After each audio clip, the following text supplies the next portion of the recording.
Hello and welcome and namaste from New Delhi. You're watching DD India News Hour. I'm Gautam Roy. Coming up over the next 1 hour.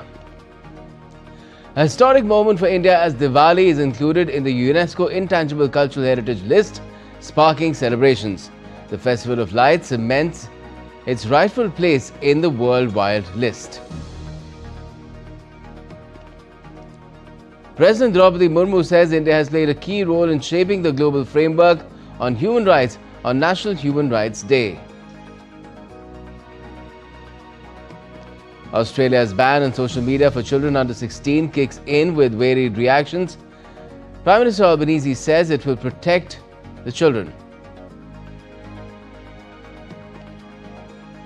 And close on the heels of Microsoft's $17.5 billion investment announcement in India's AI future over the next 4 years, e-commerce giant Amazon pledges $35 billion in cloud and AI space by 2030.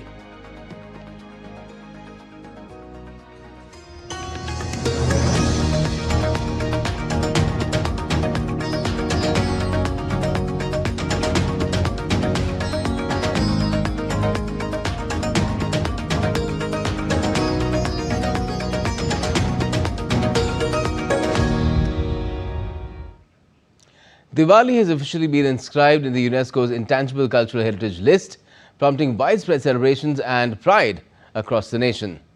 The announcement was made at the 20th session of the UNESCO Intergovernmental Committee for Intangible Cultural Heritage in New Delhi.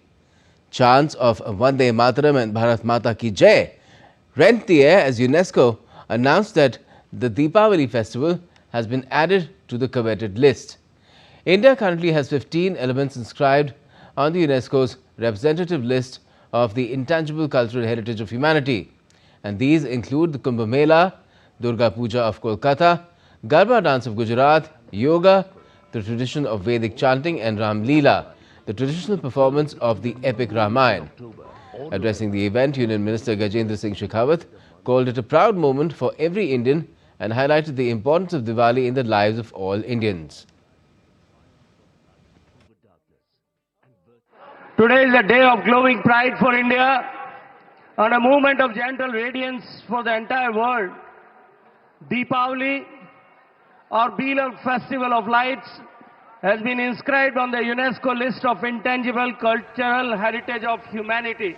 This is a deeply emotional moment. Deepavali is not just celebrated, it is felt, lived, absorbed across generations. It is the soft, steady assurance that light will remain, that dharma will prevail, that hope will rise again. Prime Minister Modi hailed the announcement made by UNESCO on X. Prime Minister Modi wrote, and I quote, "People in India and around the world are thrilled. For us, Deepavali is very closely linked to our culture and ethos. It is the soul of our civilization. It personifies illumination and righteousness. The addition of Deepavali to the UNESCO Intangible Heritage List will contribute to the festival's global popularity even further. May the ideals of Prabhu Sri Ram keep guiding us for eternity."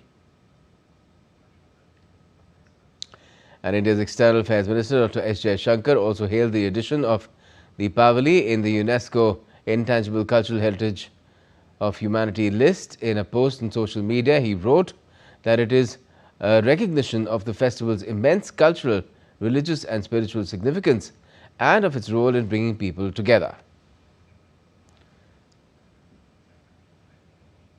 Let me now go across to my colleague Siddharth Bhardwaj for more on this.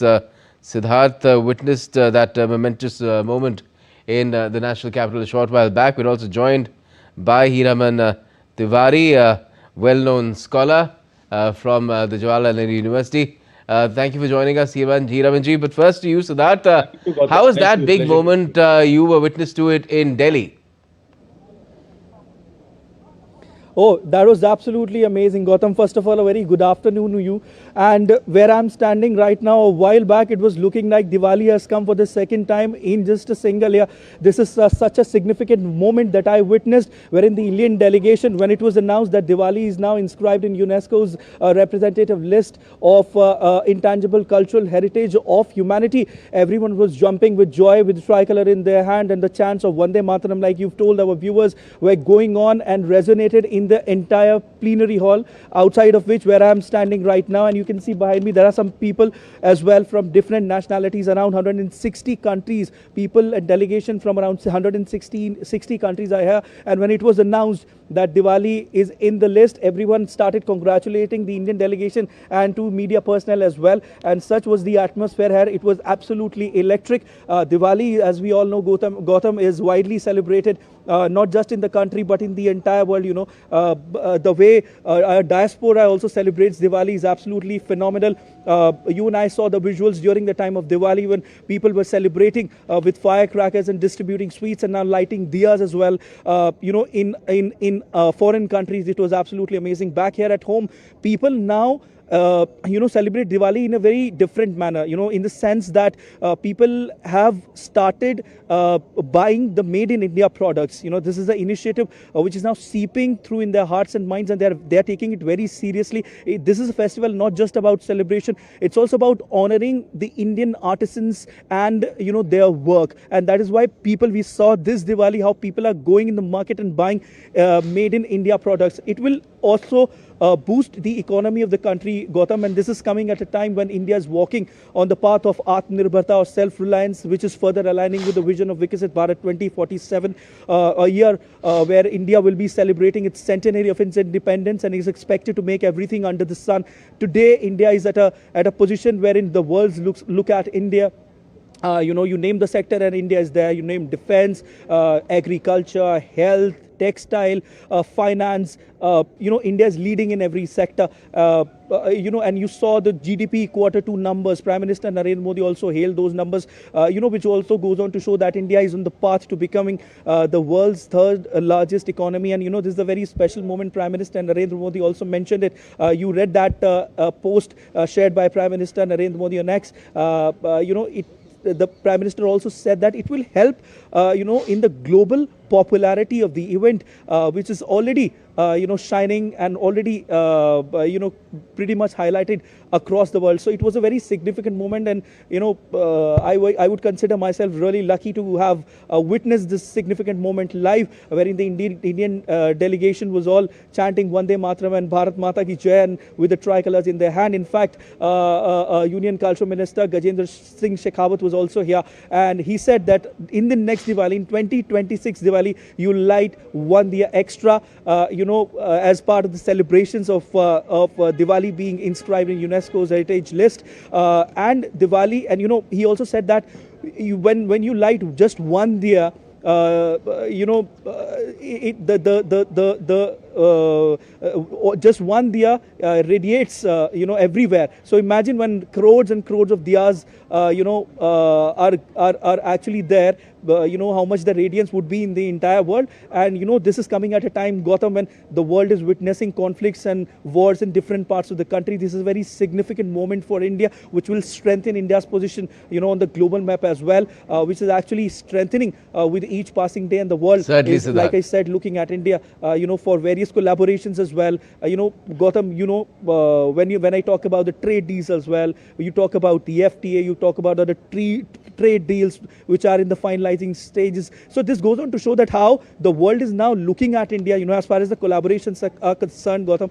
Also, the fact is this, you know, when Prime Minister Narendra Modi goes to other countries, the kind of respects and welcome he gets there, you know, it truly shows yes, it that does definitely respect and reflect the kind of position that India has acquired for itself in the global pantheon. Siddharth, thanks a lot for joining us with that input. Now, let me turn to Dr. Hiraman Tiwari, Professor Indian Culture and History at the Jawaharlal Nehru University in Delhi.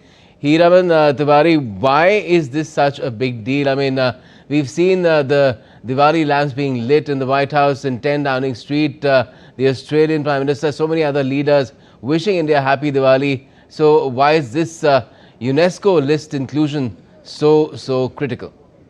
Gautam, thank you very much for having me. It's such a pleasure to be on this occasion with you on this television program. You asked why it is such a big deal, so important. Because Diwali is synonymous with Indian culture and civilization. You have multiple ways of coming to Diwali. The entire country, entire world almost, and anywhere where you have diaspora, you talk about Siddharth, we're talking about wherever people are there of Indian origin, they look forward to Diwali, because Diwali also represents what has been said by our Vedic tradition, tamaso ma jyotirgamaya. Wherever you light a light, where you bring light, of course the darkness goes, whether it's the darkness of lack of knowledge, lack of prosperity. And that's why Diwali is also considered as a sort of signifying prosperity. And the way in recent years, particularly in last 10 odd years, Indian cultural symbols and civilization, as you have seen, including Diwali, which has now been included in the intangible cultural heritage of humanity of the United Nations Educational, Scientific and Cultural Organization, UNESCO. It is extremely important. It will give boost to those who are connected with Diwali. As Siddharth was saying earlier, when you light one diya, you light the house of a person who makes that earthen diya or whatever the kind of diya that is prepared in the market. The entire year until Diwali comes, all the business people and the business houses and communities are looking forward to producing goods which they will sell, and of course consumers will look forward to purchasing. So this is one economic aspect that you're talking about. The cultural aspect is extremely significant. It comes at a time when, of course, Ram Janmabhoomi Mandir has already been constructed, and only a couple of weeks ago there was a Dhwajarohan, and this Diwali festival is connected to the arrival of Ram back into Ayodhya after his 14 years of living in the forest. And that also included fighting Ravana, who had abducted Sita Ma. And therefore the arrival of Ram signifies two things. One, that the triumph of good over evil, if you don't mind that phrase, but of course dharma, that becomes very important. And secondly, that there is a prosperity, there is happiness, there is a joy. So as you mentioned, there are several other things of India, civilizational symbols of India have been included in the UNESCO's heritage of humanity. But this one should have been, like yoga, included long ago. And as you can see, the effort of Indian people, Indian government over the last 10 odd years, where India is marching ahead with economic, cultural and civilizational progress, the friendship with many countries of the world, independent of any fetters that might be there in the relationship. So it is a very good and significant moment for India. It is a joy for all of us who believe in Diwali, who celebrate Diwali, and joy for everybody who look forward to each year Diwali for fulfilling their dreams, whether they are businessmen, whether they are educationists, whether they are consumers. So the idea of the light in itself is universal, but in India it has been connected with knowledge and prosperity, and therefore this day, today, where it has been announced, and as you saw, the joy with the Minister of Culture, Mr. Shekhawat himself, who announced it to the public, to Indians, and the appreciation and joy that was expressed by Prime Minister in beautiful post on X, and by the External Affairs Ministers. All of them have worked very hard to get where you are today, and therefore this occasion, as you said, is extremely significant in many ways. Not only the recognition of this festival as one of the best festivals or most sacred festivals, which is connected to everyday life of India. So throughout the year, I'm repeating myself, people are looking forward to Diwali over and above the symbolism of light over darkness, the symbolism of dharma over dharma, the symbolism of good over evil. Whatever wrong that has been done, if you manage to correct it, that is also associated with Diwali. And still more I guess India has to offer, as far as this list is concerned. I can think of Holi straight away, but then so many inclusions already. This is the 16th, I believe.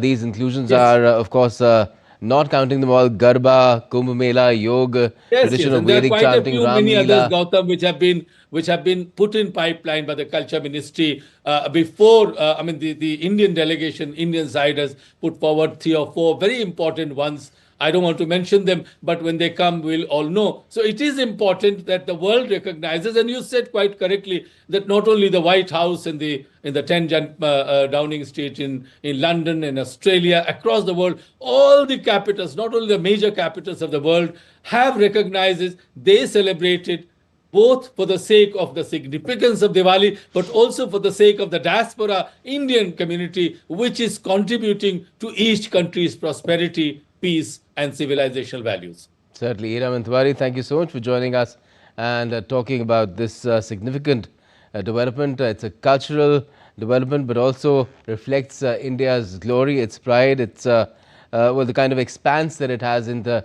terms of richness of its culture, which is showcased to the world. Thanks a lot for joining us. Thank you very much. Thank you. Now, on National Human Rights Day, President Draupadi Murmu attended the celebrations at Bharat Mandapam as its chief guest. The event brings together government officials, diplomats, civil society members, human rights defenders and experts. Addressing Human Rights Day and the National Conference on Ensuring Everyday Essentials in New Delhi, the President underlined India's significant global role in shaping the framework of human rights. Human Rights Day, being celebrated since 1950, commemorates the adoption of the Universal Declaration of Human Rights, the UDHR, by the United Nations General Assembly in 1948. The day is observed annually on the 10th of December. Embraced the Universal Declaration of Human Rights as a co-creator of a universal moral covenant which resonated deeply with our civilizational ethos. Our ancient value of Vasudhaiva Kutumbakam, which means that the world is one family, is reflected in the idea of universal human rights. It is only up that India's sustained commitment to the human rights principles has been recognized globally.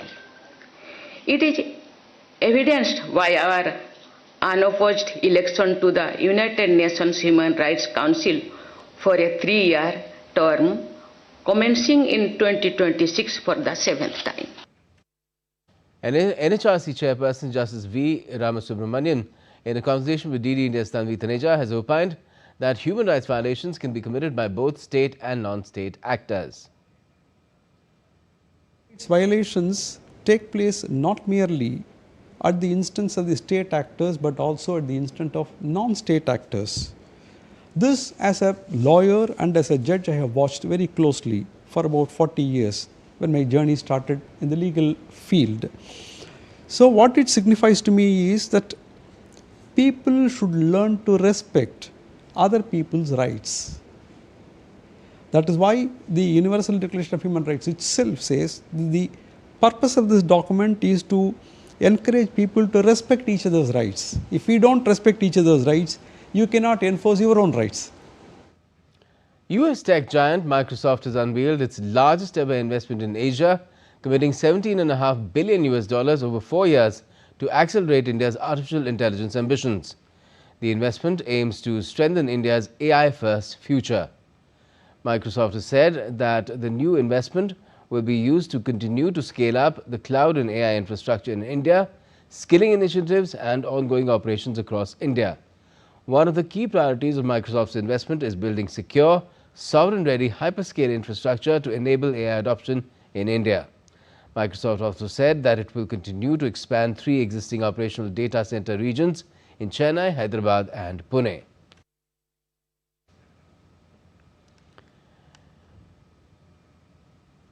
And in response to Satya Nadella's post on social media platform X, Prime Minister Modi expressed the hope that the youth of India will harness this opportunity.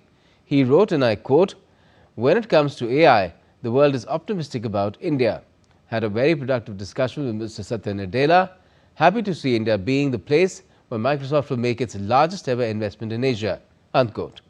The youth of India will harness this opportunity to innovate and leverage the power of AI for a better planet. Unquote again. Now, apart from the Microsoft CEO, Prime Minister Modi also held high-level meetings with CEOs of Intel and Cognizant. Intel CEO expressed his appreciation for India's comprehensive semiconductor design and manufacturing policy, praising the government's vision for strengthening the country's technology ecosystem.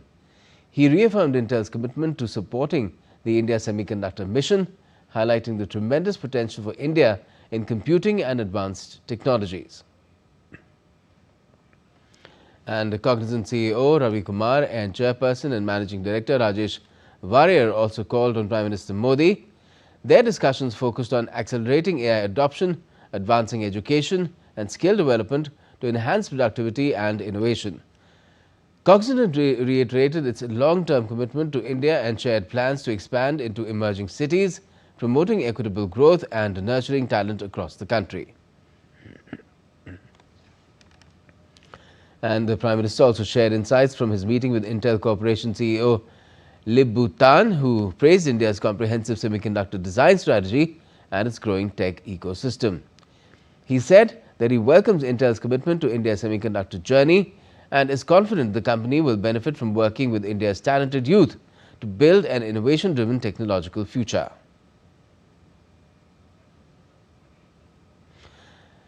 Prime Minister Modi also shared details of his meeting with Cognizant leaders Ravi Kumar S. and Rajesh Warrier, saying he had a wonderful interaction with the team. He welcomed Cognizant's continued partnership in futuristic sectors, noting that India's youth, especially their focus on AI and skilling, will drive a vibrant and productive collaboration in the years ahead. Further, e-commerce giant Amazon also plans to make a mega investment of $35 billion in India by 2030. The investment would cover its businesses with a focus on AI-driven digitization, export growth and job creation.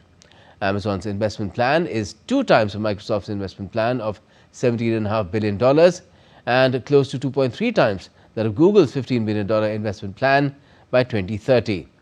Making the announcement during the Amazon Sambhav Summit, Senior VP Emerging Markets Amit Agarwal said the company has set a target to quadruple exports from India and create an additional 1 million direct, indirect, induced and seasonal jobs by 2030. Amit Agarwal said that Amazon is the largest foreign investor in India. We see India as one of our largest long-term opportunities. Since we started our first development center in India back in 2003 and later launched Amazon.in in 2013, we have come a long way. Today, we have enabled nearly 43 million cubic feet of fulfillment space along with a pan-India logistics and supply chain to empower 1.7 million small businesses to offer the largest selection to customers, making Amazon India's Apni Dukaan. We have brought blockbuster entertainment to every corner of the country with Prime Video and MX Player. Now, in the ongoing session of the winter session of Parliament of India on Wednesday, in the lower house, the first hour was dedicated to question hour, and after which discussions on the electoral reforms and the special intensive review of electoral rolls began around noon and is currently underway. In the Rajya Sabha or the upper house, currently the discussion on the completion of 150 years of the national song Vande Mataram is ongoing. BJP leader and also leader of the House in the Rajya Sabha, JP Nadda, is expected to give a detailed reply to the Rajya Sabha later in the day. India's Civil Aviation Ministry on Tuesday ordered Indigo to reduce its flight schedule by 10%, as it would help the crisis-ridden airline to stabilize operations. Minister Ram Mohan Naidu summoned CEO Peter Elbers again on Tuesday to get an update. He confirmed that 100% of the refunds of flights affected till the 6th of December have been completed. A strict instruction to expedite the completion of the remaining refunds and baggage handover have also been given. However, the most significant decision was curtailment of the overall Indigo routes. This was done to stabilize the airline's operations, and it is expected to lead to reduced cancellations. A curtailment of 10% has therefore been ordered. While abiding by it, Indigo will continue to cover all its destinations as before. Further, Indigo has been instructed to comply with all the directives of the ministry, including fare capping and passenger convenience measures, without any exceptions. Meanwhile, Delhi Airport has issued an advisory informing travellers that airport operations are running smoothly and on schedule across all terminals. Flight arrivals and departures are proceeding as planned, and passengers can continue with their travel plans confidently. Let's now take a look at some other news-making news around the country. India's Education Minister Dharmendra Pradhan has urged students, teachers and parents to register for the upcoming Exam Warriors initiative aimed at tackling exam-related stress.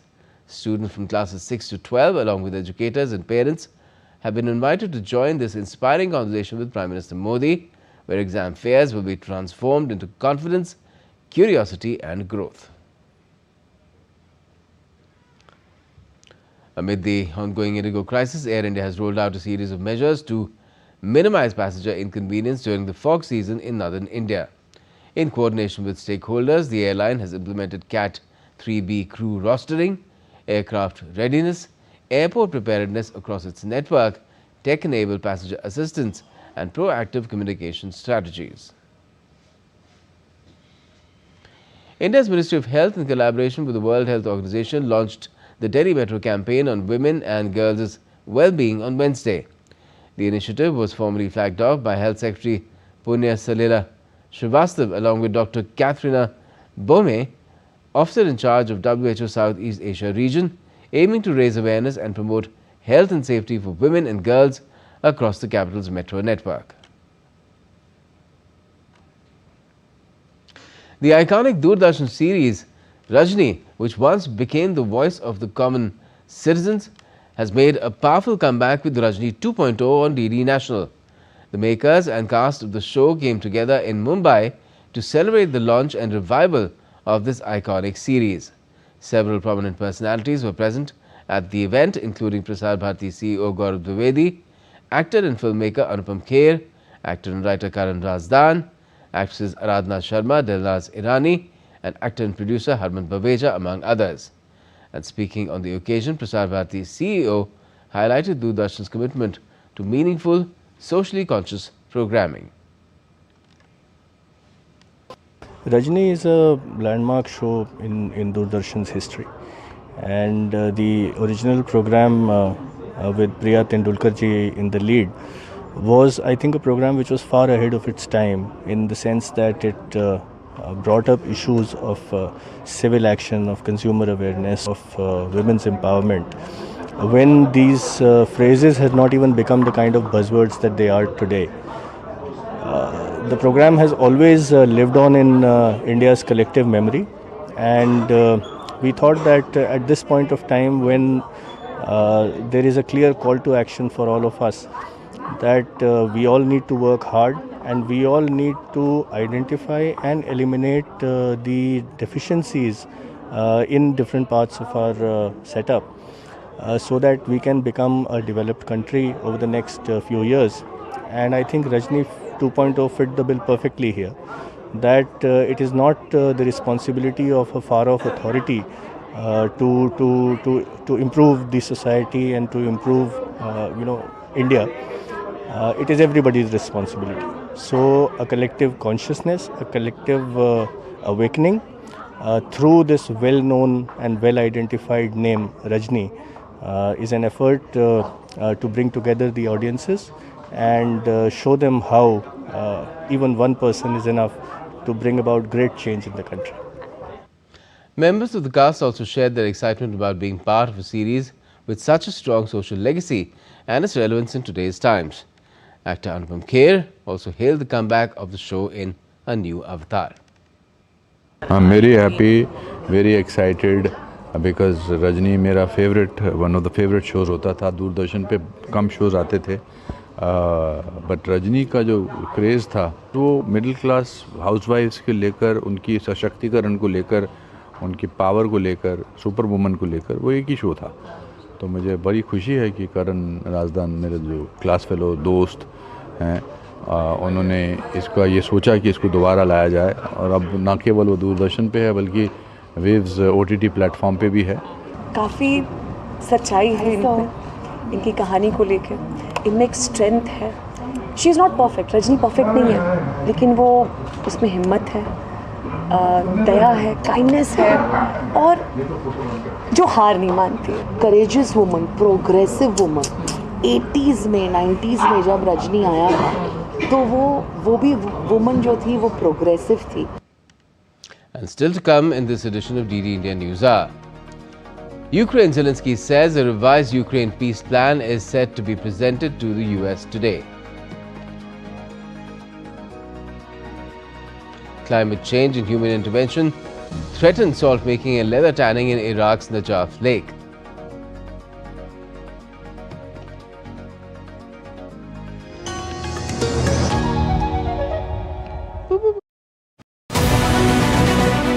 This week on Defense Dynamics, India's battlefield gets a boost with new indigenous unmanned ground vehicles for mine warfare and frontline support. In geopolitics, we decode Asia's most volatile triangle, China, Japan and Taiwan, and why it matters now more than ever. We also ask the central question, shaping Asia's future. What does China really want? And in My Take, we look at Asim Munir's elevation as Pakistan's Chief of Defence Forces and his regional fallout. Catch it all on Defense Dynamics this Wednesday at 8 PM IST only on DD India.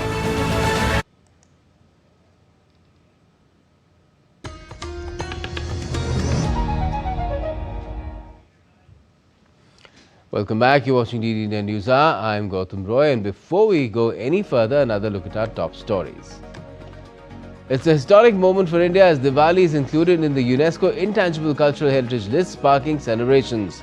The Festival of Lights cements its rightful place in the worldwide list. President Draupadi Murmu says India has played a key role in shaping the global framework on human rights on National Human Rights Day. Australia's ban on social media for children under 16 kicks in with varied reactions. Prime Minister Albanese says it will protect their childhood.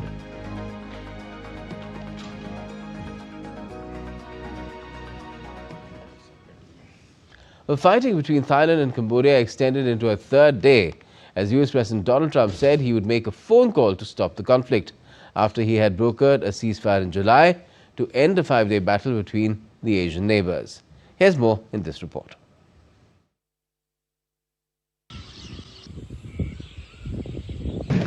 Thailand-Cambodia border clashes have now spread across 5 provinces as both countries trade accusations and counter-allegations of fanning the fire. Residents on both sides of the border have been evacuated as fresh clashes erupted. More than 5 million have been forced to leave their homes for safer places as the fighting rages on. Thailand's Prime Minister Anutin Charnvirakul said that his country never wanted violence but will use necessary means to preserve its sovereignty, while top advisor to Cambodia's Prime Minister Suos Yara said that the country is open to immediate bilateral talks with Thailand to bring a halt to a raging border conflict. Thailand never wants to see violence. We insist that Thailand has never initiated the clashes or encroached whatsoever. But Thailand will not stand for its sovereignty being violated and will proceed with appropriate measures, caution, and adhere to peace, stability, and uphold humanitarian aspects. Let's say 1 hour from now, both sides agree to be on the table and then start the communication route and a truce table. Then would be a very good idea. They always ask for the bilateral. Then now is a good time for bilateral to talk. Seeing the tension escalating further, US President Donald Trump announced to intervene to halt renewed fighting. I'll have to make a phone call and I think they'll get it. Who else could say, I'm going to make a phone call and stop a war of 2 very powerful countries, Thailand and Cambodia? They're going at it again. But I'll do it. So we're making peace through strength. That's what we're doing. In July, Trump brokered a ceasefire between the two countries. The truce was then initiated as an emergency measure after 5 days of cross-border fighting left at least 43 people dead, and forced more than 300,000 civilians to flee. By late October, the ceasefire was formally extended in a highly choreographed ceremony at the ASEAN summit in Kuala Lumpur, where Trump stood alongside both governments as they signed a joint declaration. But the truce proved to be rather fragile and crumbled as the hostilities surged at an alarming pace. This week's fighting is the deadliest since the 5-day clashes in July, with both sides accusing each other of provoking the renewed violence. Bureau Report, TD India. Now, Australia on Wednesday became the first country in the world to ban social media for children under the age of 16. As the order came into effect, Prime Minister Anthony Albanese described it as a day when families are taking back power.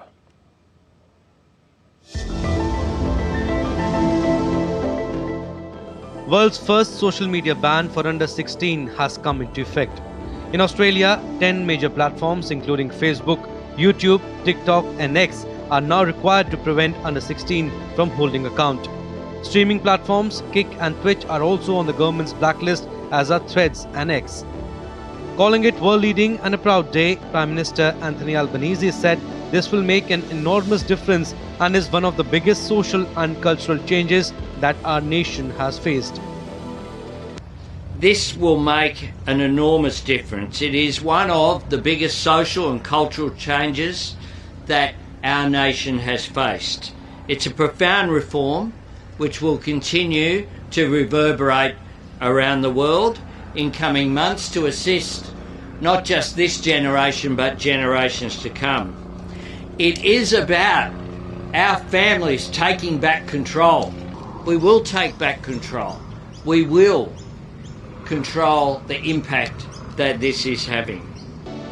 Earlier, in a video message to students around Australia, Albanese also said that the government has made the change to support children who have grown up with algorithms, endless social media feeds and the pressure they bring. Hundreds of thousands of adolescents woke up to find themselves logged out of apps they once scrolled through for hours each day. Australians had mixed perspectives after social media ban for children. Some youngsters have also warned the social media ban could isolate people. I think it cuts kids off from the community more than forcing them back out in real life. I think it just cuts them off from support as well that they could be accessing. They are now going to have to get their news only from traditional media, which has a particular bias. People are going to find ways around most things. So I think people who want to will find a way around it. But I think the government has to do something, and I think if it's successful in Australia, which I think it probably will be, the rest of the world will probably follow. Hours before the ban took effect, many of the estimated 1 million children impacted by the legislation began posting messages saying goodbye to their online followers. Popular apps and websites such as Roblox, Pinterest and WhatsApp are currently exempt, but the government has stressed that the list remains under review. Most social media platforms already require users to be at least 13, a legacy of US laws setting the minimum age for data collection without parental consent. Bureau Report, DD India. And now we're joined by Dr. Lokesh Singh Shekhawat, Professor Psychiatry, Atal Bihari Vajpayee Institute of Medical Sciences at Dr. Ram Manohar Lohia Hospital in New Delhi. Thank you for joining us. Dr. Shekhawat, what do you make of this ban in the first place? Do you think it will help in children getting their childhood back, as the Australian Prime Minister said? Yeah, I think largely we can say that it will certainly help to the children, because the social media exposure to the children is not age appropriate, because it is the 2 years child is also exposed to the similar kind of content which is actually exposed to a 16-year-old boy. So their brain actually does not understand what kind of content it is there, and they do not have enough brain development which can process that information. So in one sense it largely helps. Another aspect, it actually the people who use, the children who use social media, they have social skill deficits. They develop over the period, they will have social skill deficits. They do not know how to interact and communicate with others. Another thing is there are the social media, because they keep watching things which stimulates their brain. So, they become habitual to have a cerebral stimulation all the time, and in the life we cannot see every time the person can have cerebral stimulation, the things which are actually thrilling or adventurous. So they develop or attention exciting. deficit type of issues? Yeah. So, they will have emotional dysregulation also, because they, if something is not stimulating to them, they will actually feel frustrated, they will not like it. So, gradually what will happen, they can also have problems related to emotional regulation, because they know the only way to handle their mood or stress related issues is to use social media and to calm down themselves. But what happens if it continues, they will become habitual of doing it. So, it causes a compulsive, we can say compulsive circuitry problem, and those children who use it for the longer period are likely to have addiction and drug abuse. Another problem is the children who are at 12 or 16. This you have seen clinically as well? Yeah, we have seen clinically as well. I have seen cases where the one girl who was in the teen, she had one relationship, another relationship, another relationship. So, the social media actually allows them to have an impulsive relationship. They can, any point of time they can send a message to anyone in the world, and then they can receive the message, and they find it very thrilling, because they think it is a relationship which is developing. But when, because their mind is habitual to have cerebral stimulation, thrills, after some time they will find this relationship is not good, they will switch to another relationship. And we have clinically seen that the person is having 3, 4, 5. When we ask, why are you doing this, they say, I actually lose thrills and curiosity once I know the individual. So, those kind of things can certainly increase with the social media. And this is also expected to shield children from, say, cyberbullying or other negative influences which push them towards depression. We have seen cases of suicide also emerging, not just because of social media, but even because of artificial intelligence, ChatGPT and others. Yeah, definitely, that is the problem. Is one, if bullying is happening to someone in the school and other places also bullying happens, the person can isolate from the place, and at the home he can convey that this is happening to him. But if it is happening on social media, the bullying, there are larger group who can join the bullying, and they can get bullied at any point of time. There is no fixed time, they cannot isolate themselves, and they cannot have mental peace, because they will feel what is happening right now, and if they find there is something which is negative about them and bullying them, they will again feel more frustrated. So, their social media ban, the social media ban will actually decrease the possibility of bullying, and bullying is also one of the way by which people handle interactions, social skills. So, if the bullying is happening, how to talk to them, how to interact with them. But in cyberbullying or the bullying on social media, it does not actually teach anything, any impulsively, and a message can be sent by anyone, and then the bullying can start. Why the age of 16? I mean, does one suddenly develop some sort of a better sense of discretion after the age of 16 as to how to engage with social media? I do not think there will be a great change, but definitely till 16, because it is a teenager group which has more tendency to become impulsive, more tendency to have thrills, more curious. So, they are more likely to develop it. And one more thing is, if they are using from the age of 12 or 10 or 8, they reaches to 16, their brain is developed in a different manner. And if the person has developed till 16 year of age, his brain is different if he has not used social media. Those changes, brain changes, we cannot right now comment about the brain changes till the larger studies are not done on this, but certainly it causes certain brain changes. So, if that is till 16, I think we cannot decide the particular age, that 16, 18 or 20 or 14, but 16 seems to be a decent age where it should, till that it should be stopped, and after that they can actually start using and learn how to use it. And what do you make of how responsibility has been apportioned? I mean, if this ban is abused, say by children, the children or the parents will not be penalized, it's the companies which will have to bear a fairly hefty price. I think that is also good, because they should not be penalized. They are the children will definitely be more curious to know what is happening on social media. They can use even parents' IDs to see what is happening there. But they should not be penalized, because that behavior is an impulsive behavior out of curiosity. But and if the companies are punished, I think, or penalized, that is relatively a good idea to do this. Okay. And do you think how much time should be given to this measure to see whether it's successful or not, so that other countries could also follow in the footsteps of Australia? Would you like such a ban to be imposed in India as well? I think it is difficult to say how much time will it take, but probably in 5 or 10 years we will see. It is a longer period thing, because whatever happening in the brain will not actually be seen in a shorter period. It will take time.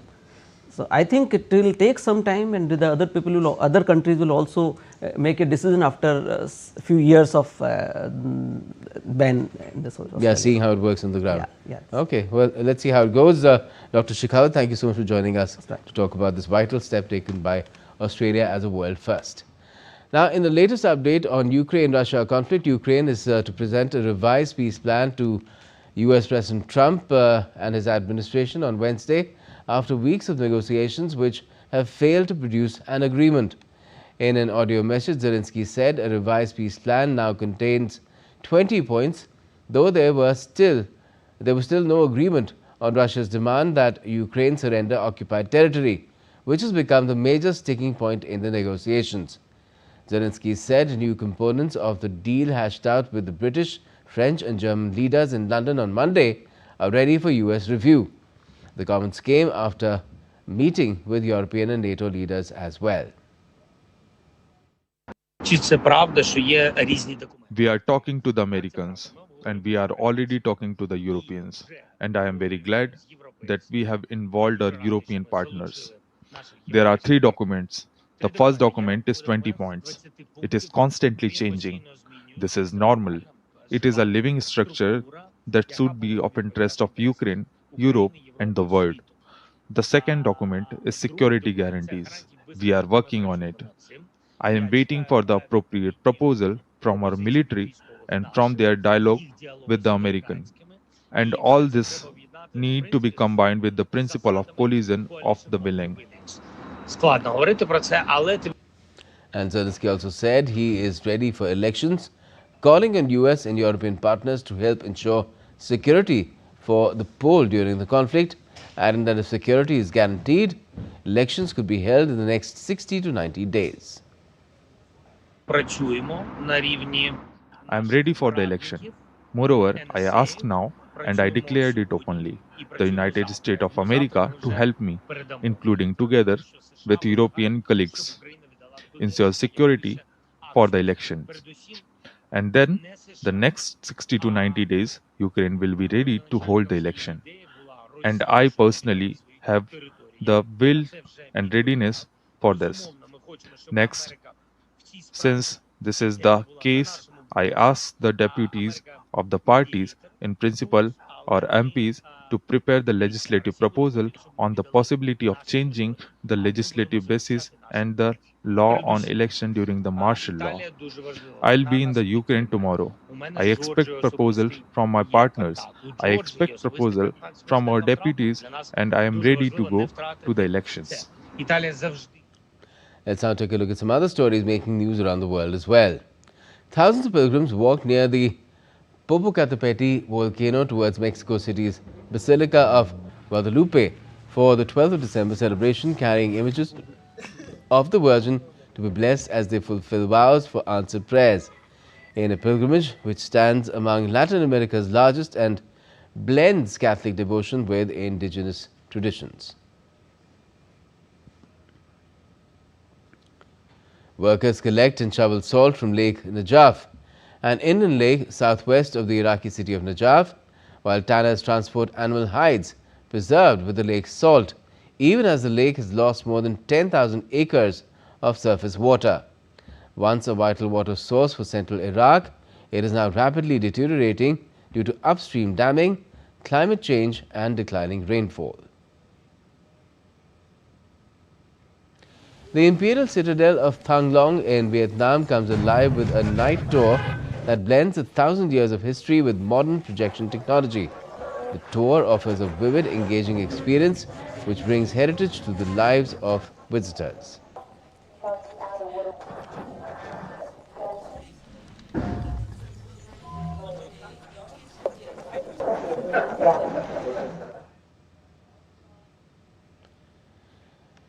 Now, the US Federal Reserve is poised to deliver its third straight interest rate cut and its guidance for 2026 on Wednesday. This week's policy gathering is among the most closely watched in recent years. The Fed may take key interest rates down to a range of 3.5% to 3.75%. For now, economists expect the Fed to hold rates steady at its next meeting on the 27th and the 28th of next month. The US Central Bank will have to make its decision without some key government data. Hiring data for November and the latest inflation numbers have been delayed until mid-December, after the Fed's meeting because of the US government shutdown. Now, just a few days after introducing White House economic advisor Kevin Hassett as a potential Federal Reserve chair, US President Donald Trump is set to meet a couple of other candidates to replace Jerome Powell. Will you be holding a final round of interviews for Fed chair this week? There was a report that you'd be meeting with Governor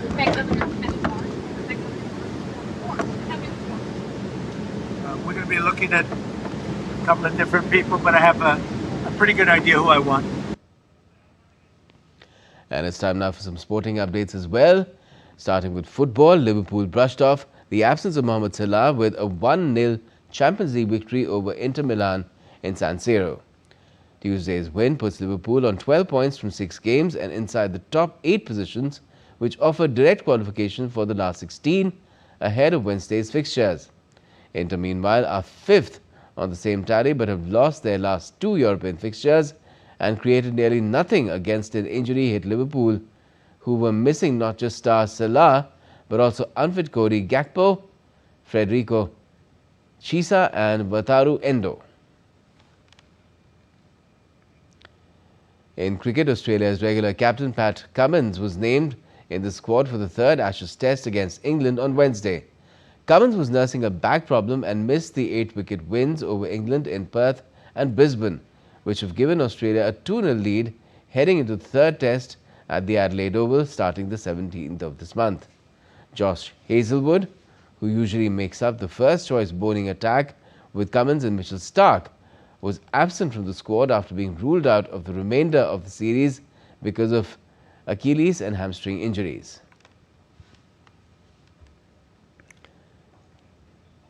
The Indian men's cricket team started their T20I series campaign against South Africa with a clinical win in the first T20I in Cuttack on Tuesday.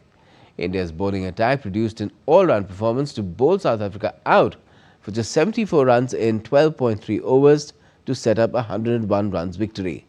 Arshdeep Singh, Jasprit Bumrah, Varun Chakrabarti and Akshar Patel all hunted in a pack, claiming 2 wickets apiece. And earlier, Hardik Pandya smashed an unbeaten 59 to power India to 175 for 6 wickets in 20 overs. Akshar Patel scored 23 runs while Tilak Varma struggled to get going, only managing 26 of 32 balls after India were reduced to 48 for 3 in just 7 overs. India are now up 1-0 in the 5-match series. Both the teams clash again on Thursday in New Chandigarh. And that's all we have for this edition of DD India News Hour. But let us know your thoughts on the news of the day. And for those on the go, you can get all the latest news and updates from India and across the world on DD India's mobile app. It's available on both Android and iOS. Just scan the QR code on the screen to download the app right away. And we'll be back with more news as it breaks here on DD India.